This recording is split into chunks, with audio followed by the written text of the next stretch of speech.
Yo la famille, je vous espère en pleine forme. Nous allons parler de Ghetto-V comme vous l'avez remarqué au titre de la vidéo et Ghetto-V sur un sujet spécial. Ghetto-V actuellement on peut remarquer qu'il est en train de tout saccager sur sa voie. Oui, toute personne qu'on pensait ou bien qu'on regardait en le voyant que c'était une personne collée à cette personne-là ou bien collée à Ghetto-V, on remarque qu'actuellement là, il est en train de tout mettre au clair pour clarifier à tout le monde que non, ils ne sont pas ensemble. Oui, on a vu pour Azega, il y a ces 2 jours-là, on a vu les sorties sur Azega, les vidéos qui se sont enchaînées. Et on s'est dit, bah, c'est confirmé, lui et Azega, ils ne sont plus potes apparemment. Et là, ça ne s'arrête pas là. Il avait plutôt tout d'abord commencé avec Shoka. On a vu les vidéos s'enchaîner sur Shoka. Et pourtant, Shoka, on sait très bien que c'est quelqu'un avec qui il était très bien il y a eu un temps. Et finalement, ce n'est plus le cas. Ça a se poursuivi avec Azega. Il a enchaîné et ce n'était même pas encore bien terminé. Maintenant, on va pour Choco PC qui fait apparition. Il sort sur Choco PC aussi pour mettre tout au clair. Je me dis peut-être le but derrière est de faire savoir aux gens que vraiment ça ne va pas entre ces gens-là que j'attaque en fait. Puisque je suis étonné que ces sorties-là ou bien ces attaques soient enchaînées de la sorte. En tout cas, je vous laisse regarder cette attaque-là de Choco PC et nous allons poursuivre avec quelqu'un qui l'a répondu. Et cette réponse-là, peut-être ça va vous dire quelque chose. Regardez tout du début jusqu'à la fin et partagez-moi vos avis en commentaire. Ouais, Choco PC. Ma fille, on l'a affiché à mes photos. Nous avons pas vie. Nous avons pas vie. On va blaser coup non, on va escroquer et chibedo. Les chibedo ne l'ossi va y be si que pas tabela wa y ne la no sel y be village. Il ne beaucoup bela non. Ndadia. Que comédien no ene TikTok zo va y Côte d'Ivoire d'avion y Côte d'Ivoire wa. Envie benina Choco Pesero. Et do kamena me. Be e chibedo tourner y be et y les billets d'avion non aller retour les hôtels be gande pe des gens des millions va devions me reconnaître na yo. Be devions un grave vrai. Be après devio quoi to va y e bo togbo ve so e chibedo bon ko so y bo togbo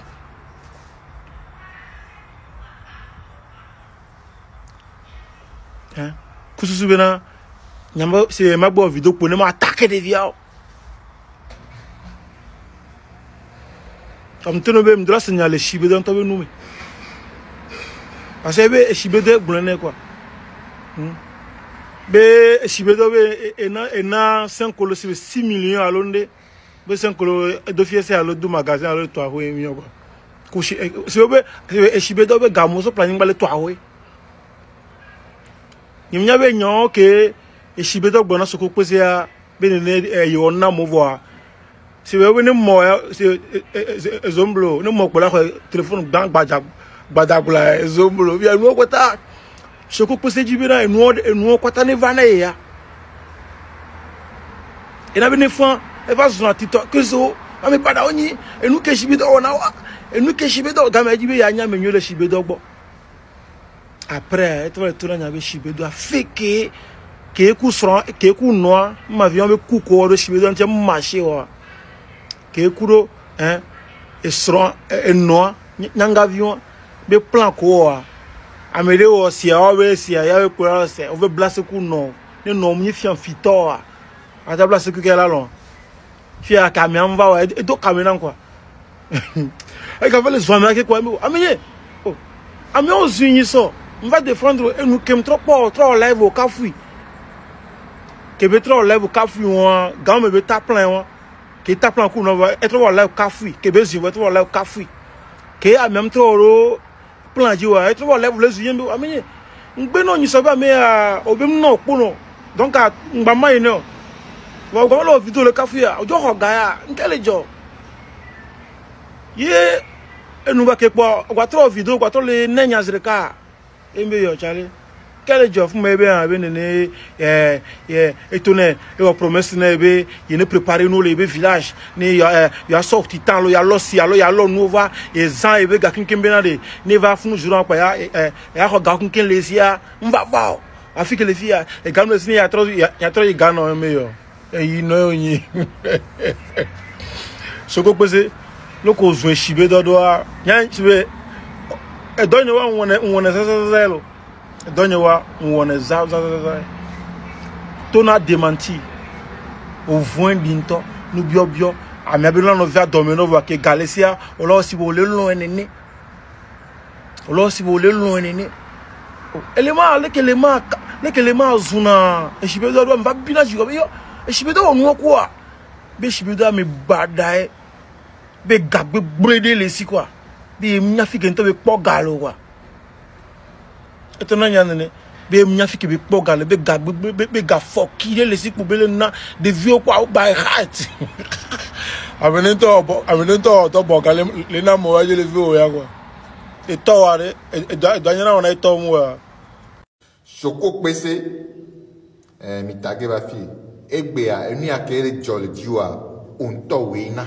ebele jolly jiwa asenko nyamero le milia mi pone sur we na ne mi so rappeur Burkina be boa ne mi ve ni ali kui allo ba kui a elle est censée ya protéger mie ne nyava va allo ne classe de va elle a don mi a dit allo kunto ni nyabe amoa ni mi be mi o mi ve dialo ba ku amoa nko mi dina la do mi ve gbon ame ali e no na te po mi be na re jour ke ya kaka ya gbale mi ame a ya de moto afu nuwa mi nyana be na ne mi be mi ve dialo ba ku amoa nyako mi gbona ya amoa ni ya la trono di se la trono le ko nto ogbona ma atron dira nya la no de nya to le adomino kwa le numino kwa da de numino e ano de nya oto la so be na mi ku mi nya lo bae be o fifia o mi ba lo ba mi trozu pan ni amoa ne gakte me mi va gban le mi amea e nya on pe e ya ga troso ba o nya ku e nya wa pe be ya ga troso ba o nya ku mi ngba no pa mi o mi le dia lo ba ku amoa lo un temps nya nye kirfia ni mve sona mebenya so ve gbon la mere bu boxam ça po nkentie o vona na mewa nkentie on po dossier de pepe dossier de pepe to chamle wa si nkentie o mnyate do nya enti egbe ado enti so mi bie la peuple qui na be po benare nyom te mnenya ba le ade do shi ba ho mebe nyantia nyom le menacer ma mi bie beno be vidéo a intolato vidéo a mi bien benari kentie be bloquer ma mi tonne les commentaires o me benari ne débloquer e ko be tangue a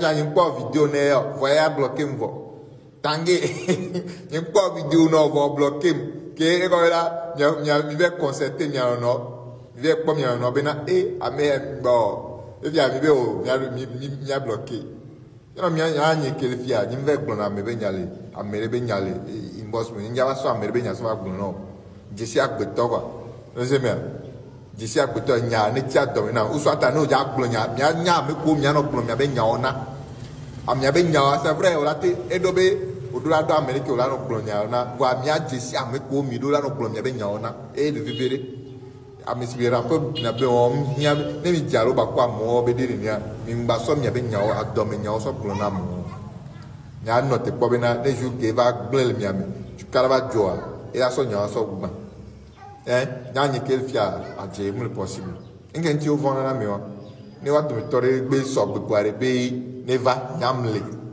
no débloquer kware on pa no funu wa no de vieux commentaire o me wa to ne va on est débloqué kware wa wa vidéo ne mi azon. Alors voilà un peu, c'est bizarre, hein? Il rigole pas. En tout cas, il aura sûrement ses raisons. Tout compte fait, on va pas rester et puis le donner tort en disant que c'est toujours lui qui est en train de brasser ses amis ou bien qui est en train de donner un certain gourmet à ses amis. Hein?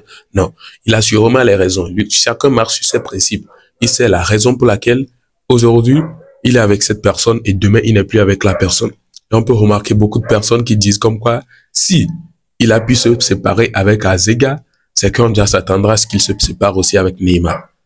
Mais si finalement il se sépare avec Neymar aussi, il serait avec qui? Ça, c'est la question que je me pose actuellement. Puisque c'est bizarre. On remarque en tout cas qu'il se sépare quand même avec beaucoup de personnes.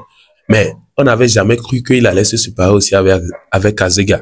Et c'est ce qui est le cas actuellement. Et j'espère quand même qu'il y aura réconciliation. Hein. Mais pour le moment, on voit quand même que ils ne sont pas trop collés. Du coup, beaucoup se disent que tôt ou tard, sûrement, ça viendra aussi sur le tour de Neymar. Donc là où lui-même il doit se dire que, ah, si mon chef ou bien le Ghetto lui-même est en train de se séparer avec celui qui me présentait en tant que son meilleur ami, alors moi aussi je dois attendre mon tour. C'est le conseil que beaucoup essaient de donner à Neymar. Mais bon, vas-y, tout le monde ne mérite pas d'être séparé avec quelqu'un.